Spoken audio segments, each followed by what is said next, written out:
months now, maybe a little. Honestly, maybe even longer than that. But the thing is, I don't understand where we're at on this, and I'm starting to get a little bit. Um, I'm starting to get a little impatient, because I've been having this lead. I'm gonna scroll up. I've been having this lead since actually in what 2 months. It'll be a year. I've been having this lead since December 13th of last year. Now this guy's Wow. been trying to. Yeah, I've been following up with this guy. His name's Joe. And I know he does want to sell because he had like three other properties, and then he sold those three. In the span time of me trying to get this one. Now I've been to the house, I've gotten photos, but the thing is, he has a tenant. Okay, Joe has a tenant, and this tenant, she's very elderly. She's had like heart surgery 2 times. She's on a like right now, she's in the hospital, and then she's on a ventilator, and she's drugged up, and she's just not looking too good, right? And she is the tenant. Now, Joe wants to sell the house. Like he told me, like, hey, look, I will sell to you for 78,000. I'm like, okay, we'll do that. But last Sunday he said, hey, look, because he wants to sell the house to her if he can. She's like, look, man, like I think I owe it to her. She's been there for about 18, 20 years. I think I owe the house to her. But if she can't pay the price to get the house, then I'll sell to you. And the tenant Anita, she claims she has settlement money coming in from the hospital because she had a surgery that went bad and the hospital's paying her. Allegedly, we don't have any paper proving that. It's just all off of the tenant's mouth. Now she wants to buy the house, but right now she's in the hospital, been in there for a month, going on a month and a half, and she really is not at the house anymore. She's in the hospital more than she is at the house. Um, and so she claims she has set up the settlement money to buy the house from Joe, and Joe wants to sell the house to her, but he's coming to a point where he's like, look, man, I need to let this house go. I need to let it go. I don't want to hold on to it no more. But I keep getting messages like this, man. He's saying now he wants me to wait till October 16th. And I'm getting impatient. It's like, listen, Joe, I know you want to sell. I know you want to give the tenant a chance to buy the house, but I can't keep waiting. So I was thinking, should I be impatient and hit him with the, hey, man, look, you know, I only have a certain amount of time that I can allocate these funds, and I'm letting you know now, I probably won't have them at that time. So if we're gonna make this transaction happen, we need to start this week. Start, pen and paper this week. You know, what do you think about that? Should I give him till October 16th, or should I go ahead? Because last week, no, 2 weeks ago, he said, hey, give me till Wednesday, which is today. 2 weeks ago. Here's Wednesday. And then today he's like, hey, can you give me till the 16th? Anita's going to be at the hospital allegedly, and she says she has the money to buy the house. But I'm kind of getting impatient because, like, man, I've been putting my energy in this follow up just for it not to happen. So I just don't want to waste my time anymore on it if it's not going to work. Dude, you've either wasted a whole year of your time or you keep going. Okay?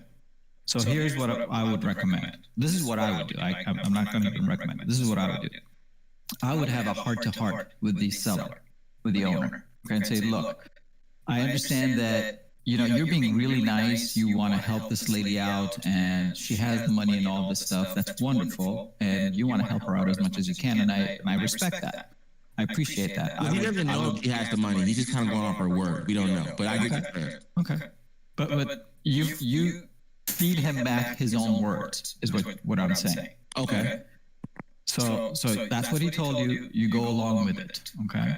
And then you basically say, so 2 weeks ago you told me wait till today, and I did, and I'll continue waiting on you because I'm interested. I've been following up with you for almost a year now, and I want to buy this house. I'm a serious buyer. I can show you proof that I have bought, and that I'm a serious buyer. This lady, as much as I have respect for her, you don't really know that she can or is able to buy the house, do you? I mean, has she proven to you that she has this ability to do it? Now, 2 weeks ago, you said wait until today. Today, you're telling me to wait another 2 weeks. I'll gladly wait for another 2 weeks, but let me ask you this. What do you think is going to change between now and 2 weeks from now? What happens if in 2 weeks from now, this lady's health condition doesn't get better, She doesn't, she comes up with another excuse or reason that, give me another 2 weeks, give me another 2 weeks, give me another 2 weeks.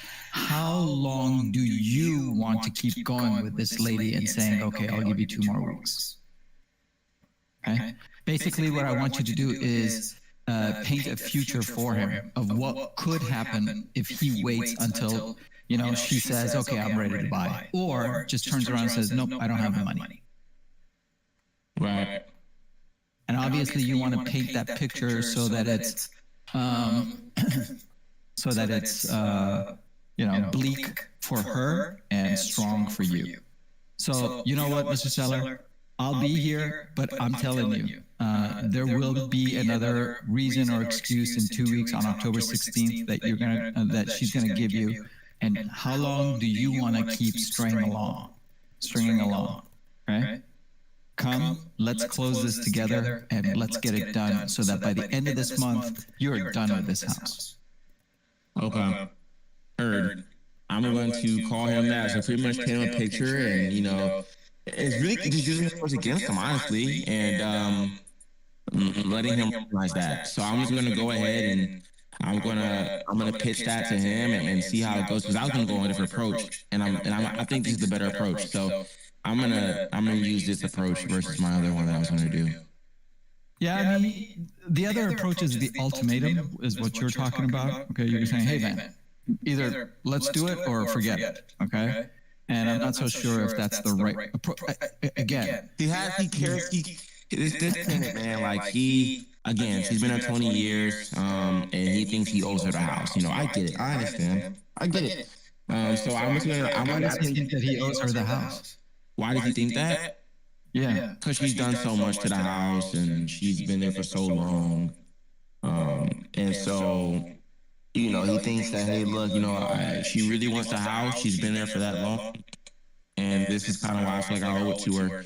But then again, he did tell me literally 2 weeks ago when I last spoke to him, I'm ready to let this go, man. This has been a headache. I'm tired of it. I can't deal with the stress anymore. So I know he wants to sell. And he sold all of his other properties, the last one. So I'm like, look, I know you want to sell.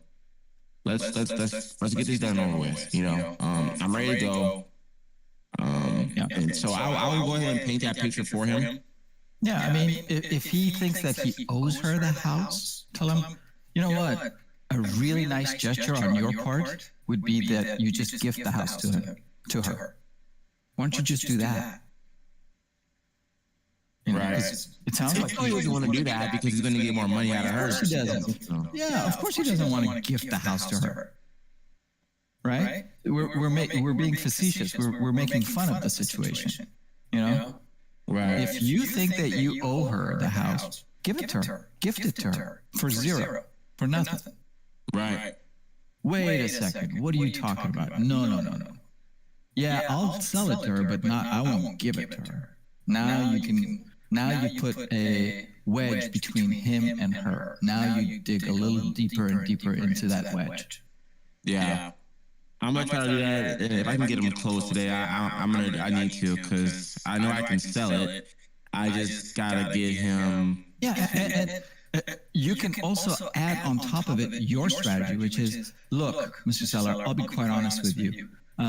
This month has been phenomenal already. It's just the 4th, and it's been a phenomenal month already for me. I've already have 3 other properties under contract. And I'm running out of money, so I need to make a decision. Okay, so can you help me out with this? I really, I've been following with you since December of last year. I want this house. Okay, so let's make this work together, and let's have you sell this, because I need to close on this property as well. Okay, and I just want to make sure that I have enough money to be able to buy the property when you're ready to go. Yep. That's a better way of saying it. Okay. So on top of it. I appreciate it, Bob, for all the amazing information. You brought it, brother. No problem. Thank you. All righty. Thank you. Take care. Mr. Matt Riley, the one and only Mr. Rinse and Repeat himself. How you doing, buddy? On a call, okay. Nope, I'm good. I was muted. Okay. Got it. Working out, somebody threw a possible sub 2 deal in my DM, so we're working something out. Oh yeah, nice. Johnny, did you get a haircut? I did, yeah. Do you get a daily haircut, John, or is it just weekly? When I can afford it, yeah. I got an in-house barber over there. Some people have live-in nannies. They have a live-in barber. What the cool kids do. So what's this brouhaha I hear about you loving Brazil? Are you, as Matt put it, a risk flight right now? I'm a Flight risk? Flight risk for sure. No. 100%. No. You gave your word. You shook hands with the one and only Dan. You're sticking around. Sticking around. This is like a court proceeding, where it's like we have to decipher if he's a flight risk or not, and if we have to remove the passport. Right? Yeah. We got to set his bail at $1 million and remove that passport. Can I say something? I want to say something. We failed tonight. This is something that I feel to be very true. I feel like the one thing that the world cannot take from you is cash. They might be able to freeze your accounts. They might be able to control what you're allowed to spend, cut off your credit. But if you got cash, people will accept cash. And if you don't already, you should really stack up on your cash. Get your cash, get your hands on your money, have physical money. The bank is not going to get you these types of returns. I don't know why people would even put their money in the bank. If we know what we know about how to really make money, why would we give our money to the bank at all? Are you talking about having a physical vault in your house or a hidden space in your house where you're actually stashing away cold hard cash in there? Is that what you're talking about? Because they can freeze your cash assets as well in a bank. How can they freeze? But they can't freeze your assets if it's hidden in your house. That's what I'm saying. I don't. I've heard allegedly. I don't know, but that's what I've heard.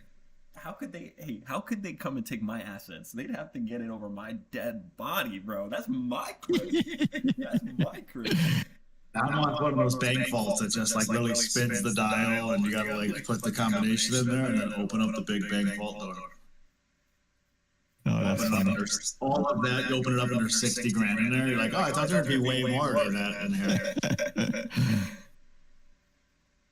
60 grand is actually not a lot of money. So. All right, enough. Enough. You're on the path to more money, more everything. Abundance mindset, all right? Yes. There you go. So what's going on, everybody? We have PDRE and Dan Fazio in the house. Good morning, gents. Kishore, Yolanda, Dejarian, Roz, good morning, everyone. Where is everyone? Kishore got bit by the lease option wrap bug yesterday. We were out. Oh, I had to leave, so tell me, give me a brief synopsis of what happened, because I came back to look at the side chats and I see everybody blowing up on your idea, so I'd love to hear it. It was just talking about, and Kishore, I have to call you back. I was talking to him before the call, and the title company called me. I have to call you afterwards. We just went into a deep dive just on wraps and lease options, and then we did a dive on John's potential seller finance deal. And then we were just going, Paul was up here asking questions. So it was just a good conversation about just another exit strategy, that's outside of the realm of what people are used to in terms of just cash wholesale or long-term rentals, and why I personally think wraps and lease options in that world can be lucrative, because I think, again, selling a property via whether it's owner financing or lease option, or you open the doors to probably the maximum amount of buyers possible at that point, where you have investors who don't want to go to the bank, and if this is an easy access to get into a property, you have pre-approved buyers already that are pre-approved, and for whatever reason they they haven't found what they like on the open market. They, I don't know, rates increase, so now it decreased their qualifications. And then you have the non-qualified people who want to be homeowners, but they can't for whatever reason that is. They have a bankruptcy from 5 years ago. They can't claim income, whatever it is. So you have 3 or 4 huge buyer pools worth of people that would be interested in your property. Whereas with a traditional listing, you know, you're only limited to, you know, X amount of people, especially listings that like immediately in the listing description is like no FHA, property will not you know, qualify for FHA buyers. It's like, okay, cool. There's 70% of the buyer pool. See you later. Right. And then you're going to get mad when investors are lowballing you or you're getting investor offers. It's like, yeah, well then fix the property up to meet FHA standards and bring back a huge buyer pool. So I think that's a big part of it. Love it. Dang it. I missed a good one then. So he wants to, because he's licensed in Michigan, so he wants to start using his MLS for different reasons and purposes, and I 100% say yes to that. You know, you got the MLS sitting in front of you, might as well put that data to use, put those listings to use. See if there's, you know, people out there that you can actually help and put deals together, whether it's for him personally to buy or, you know, to come up with structures to create. Yeah, Kishore has been around for a little while. He's reached out to me as well. He's a great guy. I highly recommend you working with him with those ideas with him. His follow-up is A+. He got me. He got me on the phone this morning. He had been attempting it, and I commend his follow-up 100%. So to that, he does not give up. Yep. So to that, I owe him a follow-up call after the call. Yeah. Dan Fazio, can we go over a land deal? We can go over any deal for you, brother. What do you got? Or are you talking in general? I have seen Dan show interest in. I remember there was somebody was talking about land before, and Dan was saying that he was. Where the hell is Hico or Hico, Texas? Hico, Texas. Where's Paul? Paul's our Texas guy. Outside, outside Austin. That's Paul's backyard. Paul's mostly in Dallas, but I think he would look at Austin as well. That possible seller finance deal that John has is in Austin, I believe, and so Paul was giving us a little insight on the neighborhood. Do you ever find that number, John? I'll get you that number, Matt. I'll get you that number. I don't need it. I'm just wondering if you were able to find it, locate it. We'll talk about it later. We'll talk about that later.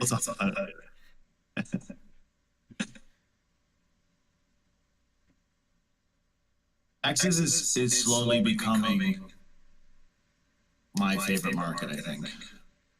Oh dear Lord, you're slow to the party, brother. So slow to the party. I don't like Houston and Dallas are probably my top in the top 5 for sure. Really? Houston and that's just they're great markets. They really are. I got a Houston sub 2 for you if you want to. Let's do it. Yeah, I might have to. That's the one I just got. The title search came back with a down payment assistance lien on it. Jake, he's in sub 2. Jake Villarreal. Villarreal. So he was the buyer on my Odessa, Texas deal 1 or 2 weeks ago, and then he wanted this one, and he brings in private money. And so we thought there was only a first position, so the private money was going to take second position, and then they already his team is fantastic. I love working with people like him because as soon as they get stuff under contract, they send in earnest money, they wire over like the cash proceeds to close it, like it is ready to go. And then title search came back that there's a second position down payment assistance lien on there. So then private money would have to jump to third position. And so it's not likely to happen. He doesn't like it. No, he told me to on the phone, and I don't want to hear him out, but he was like, listen, he's like, you probably could go to third. He's like, but I've done probably over 100 gator phone calls, like Zoom recordings and things, where I have adamantly said, don't ever do third position. So he's like, I would be such a huge hypocrite at that point. Right. So, and we're going to release earnest money to him. So, because that was basically what that phone call was. Like, can I get it back? And I was like, I'm not going to do bad business. Like, we didn't know. I didn't know that there was a second position. Showed up during title. You bailed me out on that Odessa deal. So I put it back out there yesterday, and I'm trying to figure out a way to restructure it so it makes more sense. Nice. But Houston, sub 2, less than 5% interest, I think it is. It's a good house. It's pretty much rent ready. You can wrap it. This isn't the one that you were talking about with Jake. This is, yeah, because Jake ended up having. Oh, that is? Yeah, I see. we ended up So having. there are two. Gotcha. Yeah, we had to cancel. Yeah, let's talk about it. Let's see what we can do. Yeah, we might have to throw it in the sub 2 group. Whoa. Put in REI Rev. Put in REI Rev, discord.gg/REI Rev. Pretty sure I did. We gotta figure out how to use these channels that we've got too. We introduced some new channels. One specifically for creative finance. So we got to figure out kind of what goes in these channels. One for vacant land, one for commercial real estate, one for residential real estate. I think we're gonna make a switch here soon. For sure. This is gonna be, yeah. We're gonna level up. I don't want to skip over Dan, so I don't know what deal it was, Dan, but if you want to talk about it, we'd love to help anywhere we can, of course. In the meanwhile, Devin Hunt. What's going on? Good morning. Good morning. How are you? How's it going? I'm good. Great. What you got going, brother? Yeah, sure. So I've got a lead that I followed up on yesterday, and the fellow was talking to me about the property, he wants to sell it and everything, but somebody came by like a month ago and got the property, like he said he signed some papers in regard to the property, and he, you know, he said that they were investors or whatever, but they hadn't gotten back to him at all, and he didn't have a copy of the contract, and he didn't even have their contact information. So what should I do about something like that?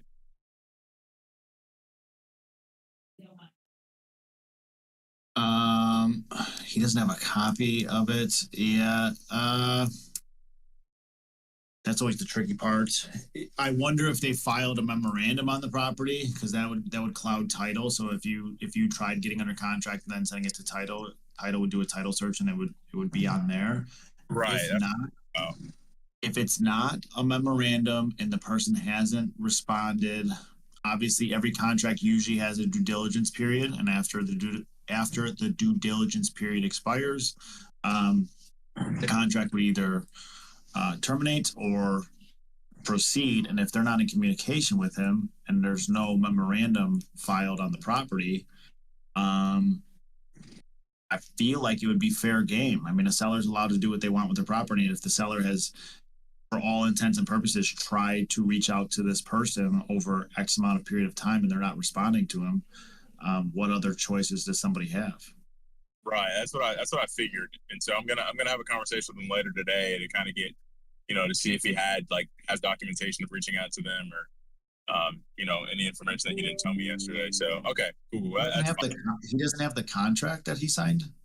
Right. That's what I thought was weird. Like because I called him and he thought I was them, and he was like, "Oh, hey, I haven't heard from you guys in forever." I was kind of confused at first, and I told him I don't believe I'm the guys that you were talking with, and he's like, "Oh, I didn't have their contact information or anything." I was really confused how that. And he signed his house away. He signed his house away for a contract he doesn't even have a copy of. That's crazy. Right. Guys, these types of people exist. All right, these types of people do exist, and they're out there, and they are one phone call away, and you got to get on the phone today, and you got to go find one of these people. All right, You gotta go You're find gonna find people that are willing to sign their house away and not even have access to the contract that they signed. That's what you need. That's who you gotta find. I That's mean, your avatar. Go find that person and go get yourself some free real estate. That's what you need to go do. It's so sad, man. It's great. I have friends of mine that like they bought their house and I would ask them questions. I'm like, oh cool, like what's your payments? You know, what's the interest? They have no idea anything about the documents they signed, what their interest rate is, don't even know what their payment is, none of those things. They just got told where to go to title, where to go to closing, sign the papers, and that's it. And I'm like, you guys, what is going on? So to say that he's unique in not having a contract or not knowing what he signed is unfortunately to say that's not the case, but hopefully he can search his email or do something, or at least give you a little bit of insight of like when he signed it, so you can get a mental time frame of like when that possibly took place. And if it's 2 weeks ago and without a single piece of communication, and again, if there's no memorandum filed, then I mean, for all intents and purposes, you should be good to move forward. Because again, a seller can't be, this is what I'm always saying, like, what we do has real world consequences, and maybe this guy isn't being affected by this, but let's just say he was. Let's just say he locked that contract up, signed it. For the last 2, 3, 4 weeks, he's thinking that he's selling his house. He doesn't know what happens while under contract. So it's been radio silent for 2, 3, 4 weeks. He thinks that's normal. He thinks that you're working on your side of things. I had a sub 2 in Arkansas, and they reached out to me like 2 weeks later. We had been in communication, but like they reached out to me and was like, hey, are we closing today, tomorrow? Like they had no idea what to expect during a contract period. So I had to have that conversation with them, and I was like, here's what we're doing. Here's title search. Here's this, here's that. But like this guy could be potentially radio silent for 3 weeks thinking that like, oh, I'm going to closing any day now.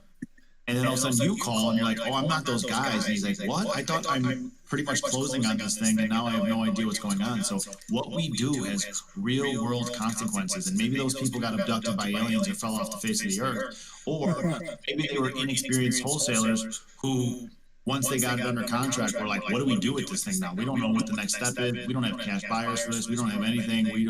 So instead of having that tough conversation with that guy and being transparent and telling them what the next steps were or what they were going to be doing, they just went radio silent on him.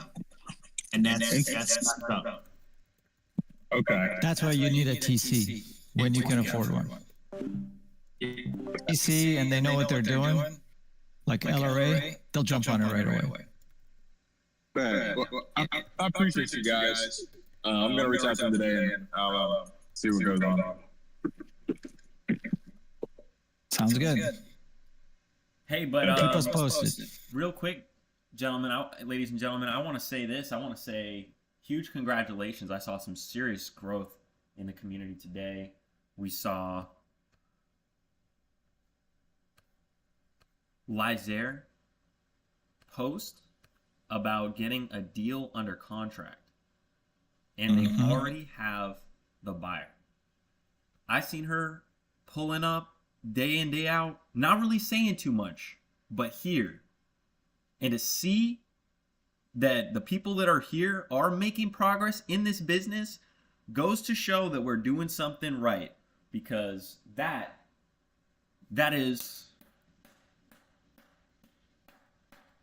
fantastic.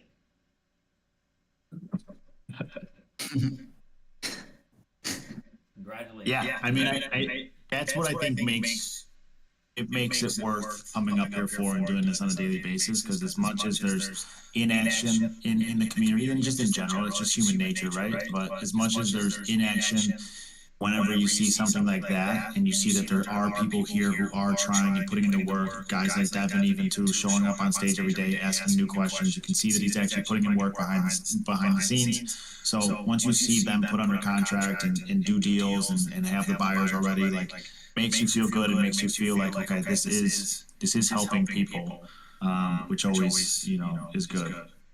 Forward motion. Yeah, do you guys feel like that too sometimes? It's like, okay, we're here an hour and a half, sometimes 2 hours a day, Monday through Friday. are we really making a difference for anybody? Are we really helping anyone at all? Or are we just here just shooting the crap amongst ourselves? I told John yesterday, we had that great, that you jumped off of, and we had that great call afterwards, and I get it, we're up here for an hour and a half, 2 hours a day, and so for the most part, we'll get 50, 60 audience members, and by the time me and John were breaking down his deal and doing all that, I recorded it. I went on Loom and I screen recorded the entire breakdown process. It was a 30-minute video, full details, explaining everything front to back. Recorded it, dropped it in the chat right away. That gonna get Matt goated. I'm telling you, bro. Dropped it in the live stream chat, dropped it in the Creative Finance channel, and I might have dropped it in the main channel. I looked yesterday, 18 views. So it's like, I don't know what else to do. There were 50, 60 people there. There are over 15,000 people in this community. I dropped it in all of the main channels, in the live stream channel. 18 views, 2 comments. And I'm not doing these things for views or comments. I don't have a YouTube channel that I'm trying to monetize or any of that, so I don't really care about that. But it's a direct, I feel like that's a direct relation showing how many people in this community are actually taking action and actually doing the things that they say they want to be doing. I want to be successful. I want to do, all right, well, I dropped a video that everybody seemed to be interested in and wanting, 18 views in over 24 hours in a community of 15,000 people. So that is direct data to me that a lot of people in here are mouthpieces. Not in here, but just in general, a lot of people, again, it's really easy to say I'm motivated and I want to do these things, but when you get direct data like that, it just, there's maybe there's a missing link. Yeah, I don't know, maybe there's a missing link somewhere, maybe there's something, or again, it's much easier to talk instead of walk. I want to say this too. Go ahead, Bob, go ahead, sorry. I was just going to say, or maybe our expectations are just a little too high. Maybe we think that, hey, I know a couple of things. I might be able to help someone, and if that's the case, and, I'm here every day, people should come and ask me questions. People you would think would want to come and ask questions. Or people would want to see the videos that you put up, which are, by the way, phenomenal. I don't miss any of them. I personally listen to Matt's videos every single time that he puts up one, okay? Because I know they're valuable. I know that I am going to pick up a piece of gold, a nugget, or something out of it myself, okay? And I think I'm okay. I'm pretty good, okay? So I want to get to Matt's level. I'm so-so. I'm so-so. So if I can tweak my game, if I can make myself improve by just a little bit more every single time, then when a Savion or a Colton or a Devin Hunt jumps up here and asks me a question, boom, I can hopefully answer it right away. Okay? But that's how you get better, is by always improving yourself, always trying to find better ways to make yourself better, okay? And your skills. This is our skills, guys. This is our craft. This is what we're learning to do. This is how we make our livelihood, okay? By learning about these strategies, by learning about how to talk to people, by learning about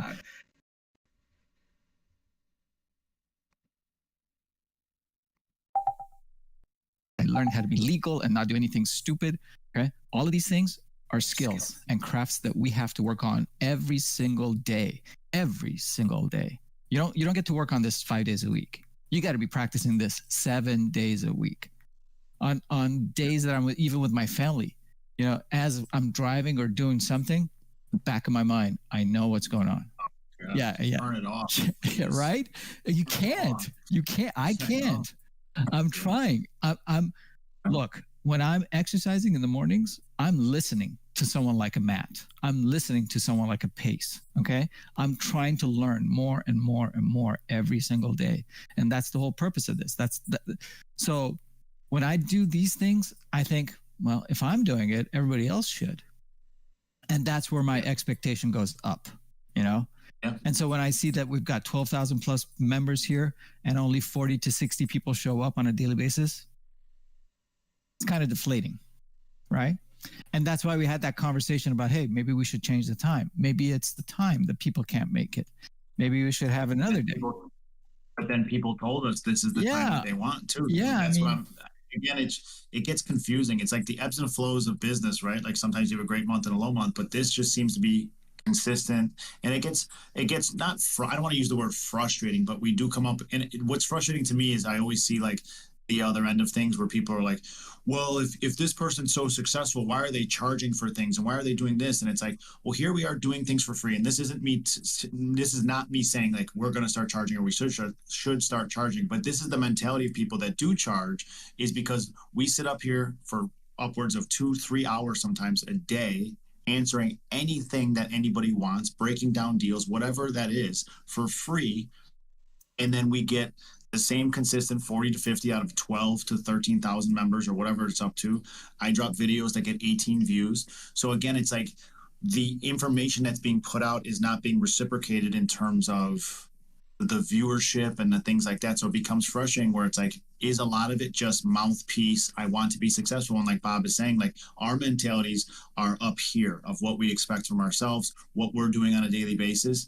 And if we're not seeing that from other people that are here every single day or wherever else, then it becomes like, what are we like? It makes me only want to do the live stream and not really interact anywhere else when people are asking me questions or in my DMs and doing all these things. It gives me no motivation or incentive to want to help people, because all it is just pulling from you and you're getting nothing. You don't even see the results in real time. Every once in a while we'll see a daily gains or somebody locking up a contract, but for one person doing that, there are 1,000 not doing anything. So I think there's a missing link somewhere that I don't know if we need to find it or if it's even our job to find it. And I think it's not our job to find it, but something. Colton said something. He said he would charge. Think of it this way. I mean, if you have a free gym, how many people are going to show up to the free gym versus the one that they have to pay for? Yeah.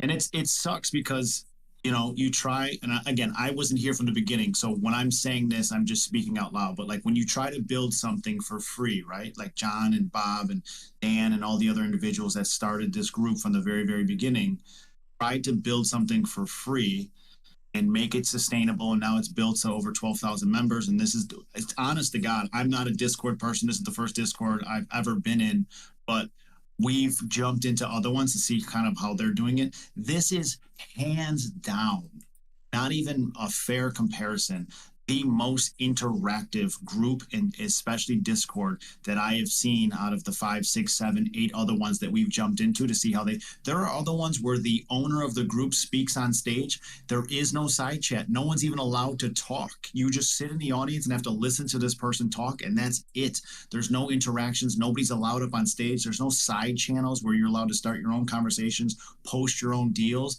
There is nothing like that. The people that they have coming on live streams all the time, real professionals in this space and all different aspects of it. People from Investor Lift, you got wholesalers, you got the Mike Martins, you got all of these different collaborations with huge people in the space. That doesn't happen where you're allowed to interact with them too, because in the other Discord groups, again, they'll do live streams where the owner of the group and that professional are up on stage, and all of you just sit in the audience, and that's it. You just have to think out loud to yourself because you're not allowed to type in the chat. So it's hard when you try to build something for free and give it to people for free, and then you're not seeing the results come back. And again, we're not trying to get paid from this, but like I would love to be paid in results and actually seeing things take place. I don't want to get paid monetarily. I would love to get paid in results. But if I'm not going to get paid in results, then it's like, what are we doing up here for 2 to 3 hours? Then I need to get paid in real life then, because and I'm not asking of that, but that's what it just gets frustrating in those scenarios and situations. So I'd love to find what that missing link is. And Bob put out that poll where we were trying to figure out the missing link there. Like, hey guys, is there a different time that works better? Like we could see better results, and everybody voted to have it for, the same time that we've been doing it. So it just makes let's break it down real quick here. Let's break it down real quick. What results are you specifically looking for? Oh, that's a great question.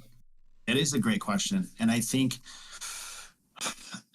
action is the biggest thing. Like I think it, and I hate pushing, like I never want to push anybody out of the community, of course. Like again, that's the whole purpose of what we're doing, right? Like I want this thing to be available to people who didn't even know it existed, right? Like there was a time where all of us didn't know real estate was a thing. Like, oh, what? And then you find out. And so somebody eventually put their arms around you and was like, here, let me show you this thing. So I always want to be that community and that person that shows people and kind of, but it's hard when you're 15, 16 years old. The main chat gets blown up by young individuals that are asking very, very, very, very, very basic questions, and it consumes the chat sometimes. Agree, Matt. I just want to also add, I want to say this too.